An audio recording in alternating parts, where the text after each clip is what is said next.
Sisi ni muhimili mkubwa sana katika sekta yetu ya afya, na tulipotoa ilani yetu ya mgomo tarehe 25 mwezi wa tatu, tulikuwa na nia kwamba serikali itasuluhisha matatizo ambayo tuko nayo.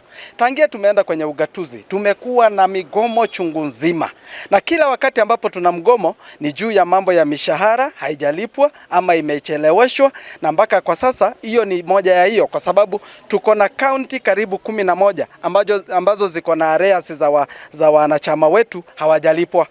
Na pia kuna ile ambaye tunasema kwamba wanatakiwa kupewa ile bima ya afya tosheleshi ambayo pia hawajapewa. Tuko na kaunti 9 ambazo hazina. Watu wetu wakigonjeka tunaendelea kufanya michango kinyume na sheria ya waajiriwa ambayo inasisitiza kwamba mwajiri ndiye aliye na majukumu kwa ajili ya kumpatia yule ambaye ameajiriwa bima ya afya tosheleshi.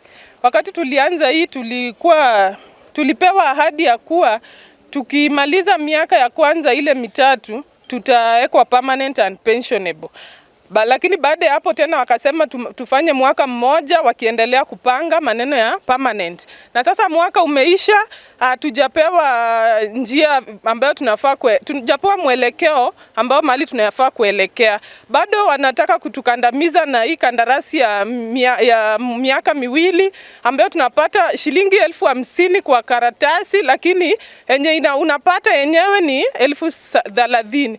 Hizi hospitali zote za Kenya hapa Nyanza, hizi kaunti 6, hakuna kazi inaendelea kwa sababu hakuna operation inafanywa, hakuna kitu chochote kinaendelea pale outpatient, pale kwenye theater hakuna kitu inafanyika kwa sababu wao madaktari ambao wanapeana usingizi ni watu wetu 95%. Na tunasema hata kama wanakimbia wanaenda iti, wanakimbia wanaenda WHO huko Geneva, bado watarudi watatupata. Tunaendelea na huu mgomo wetu utaendelea na tubanduki, na ndio tumeanza kwa sababu historia imefanyika hapa Kenya.